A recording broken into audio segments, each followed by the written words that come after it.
Hi, this is Daniel Scrivner here with a quick preview of our next Founder Spotlight episode, which comes out tomorrow. In it, I'm joined by Alex Simon, who is the co-founder and CEO of Elude, which is focused on helping people find and book incredible travel experiences.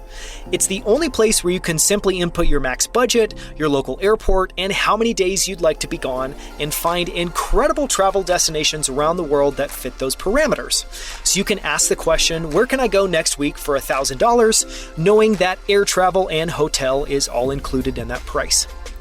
This episode is a fascinating deep dive into the world of travel, from the unique barriers to building an airline and hotel booking business, which includes a surprising amount of regulation, to an overview of the major players in the space, and a look at what it's like building a cutting-edge company in a very old industry.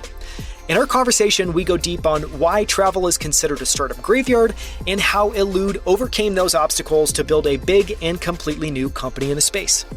We talk about how they brought deep experience building Google Search to build their own unique search experience for travel.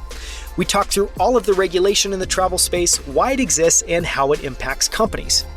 We discuss why Elude wanted to become a merchant of record, owning the customer and transaction from end to end, rather than follow the typical playbook of simply building a search UI and then linking visitors out to airline and hotel websites. And we discuss all of the lessons that Alex and his team has learned building Elude over the last few years, and reaching more than 500,000 searches to date. This is an incredible interview and a fascinating look at what it takes to build a travel startup within a highly competitive and regulated industry. I learned a ton, and I know you will too. Here's one of my favorite moments. Tune in tomorrow to listen to the full episode.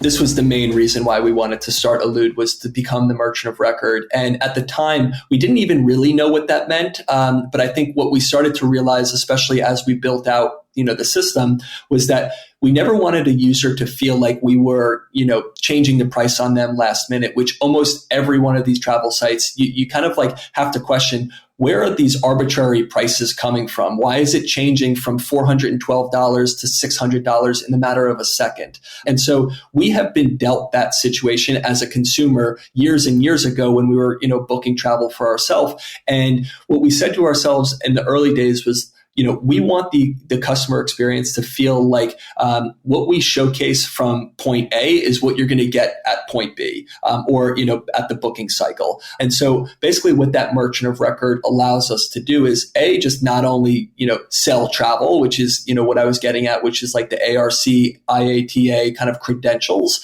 but allows us to take payment from the user and basically own the transaction. And so there is some downfall to being the merchant of record. You're talking like customer support and assisting with any type of ancillary documents or anything that happens basically post booking. But outside of like the pre and post booking assistance, the merchant of record really gives us full functionality of being kind of where somebody comes to book their trip. And again, it's different than like a kayak or a Skyscanner that just pushes you someplace else in hopes of you transacting. And so we're able to kind of really own the customer and really like learn more about them, which is a big reason why we created the onboarding experience, and over time, hopefully learning more about each one of our unique customers.